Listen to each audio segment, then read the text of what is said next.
السلام علیکم ورحمۃ اللہ وبرکاتہ۔ سوال یہ ہے کہ کیا عورت اپنے سسر کے پیر دبا سکتی ہے یا نہیں؟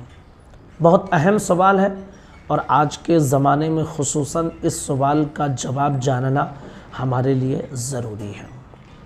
یاد رکھیے کہ آج کی اس ویڈیو میں ہم اس مسئلے کو بہت اچھے انداز میں آپ تک پہنچائیں گے۔ دھیان سے سن کر اسے سمجھنے کی کوشش کریں۔ جب کسی انسان کی شادی کسی عورت سے ہوتی ہے تو اب وہ عورت اپنے شوہر کے باپ کے لیے ہمیشہ کے لیے حرام ہو جاتی ہے۔ محرمات کی دو قسمیں ہوتی ہیں، ایک محرمات ابدیہ ہوتی ہیں اور ایک عارضیہ ہوتی ہیں۔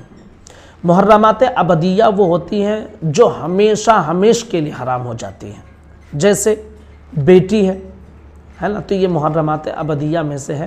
یہ اپنے باپ کے لیے کبھی جائز نہیں ہوگی، ہمیشہ کے لیے حرام ہے، ٹھیک ہے، ان سے نکاح باپ کا نہیں ہو سکتا ہے۔ اور ایک محرمات عارضیہ ہوتی ہیں، جیسے کہ کسی زید کی شادی خالدہ سے ہوئی ہے تو جب تک خالدہ زید کے نکاح میں ہے اس وقت تک ہم میں سے کوئی خالدہ سے نکاح نہیں کر سکتا ہے۔ ہاں، خالدہ کا اور زید کا آپس میں ایک دوسرے سے طلاق ہو گیا تو اب کوئی بھی انسان اس سے شادی کر سکتا ہے، ٹھیک ہے، یہ بات سمجھ میں آئی؟ تو ایک محرمات ابدیہ ہوتی ہے، ایک عارضیہ ہوتی ہے۔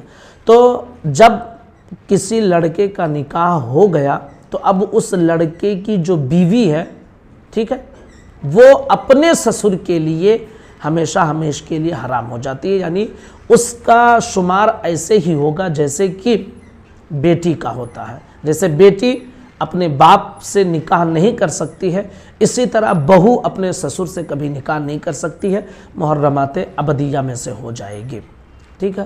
تو اب یاد رکھیے کہ جس طرح بیٹی کو یہ حق حاصل ہے کہ وہ اپنے باپ کی خدمت کرے، اس کے پیر وغیرہ دبا سکتی ہے، اسی طرح بہو بھی اپنے سسر کے پیر وغیرہ دبا سکتی ہے، خدمت کرے گی۔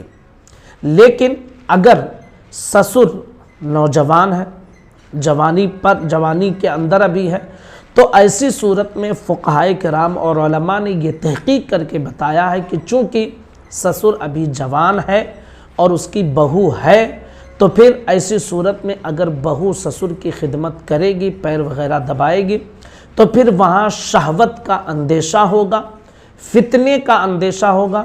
اس لیے اگر ایسی سچویشن، ایسی کیفیت ہے تو پھر بہو کو اپنے سسر کے پیر وغیرہ دبانا نہیں چاہیے اور سسر کو بھی نہیں دبوانا چاہیے۔ ہاں، اگر سسر بوڑھے ہیں، شیخ فانی ہے، شہوت کا اندیشہ نہیں ہے، فتنے کا اندیشہ نہیں ہے، تو پھر ایسی صورت میں بہو اپنے سسر کے پیر دبائے، اس میں کوئی حرج نہیں ہوگا۔ تو امید کرتا ہوں کہ یہ مسئلہ آسانی کے ساتھ مکمل واضح طور پر آپ نے سمجھ لیا ہوگا۔ گزارش ہے اس کلپ کو اپنے تمام دوستوں تک ضرور شیئر کریں۔ السلام علیکم ورحمۃ اللہ وبرکاتہ۔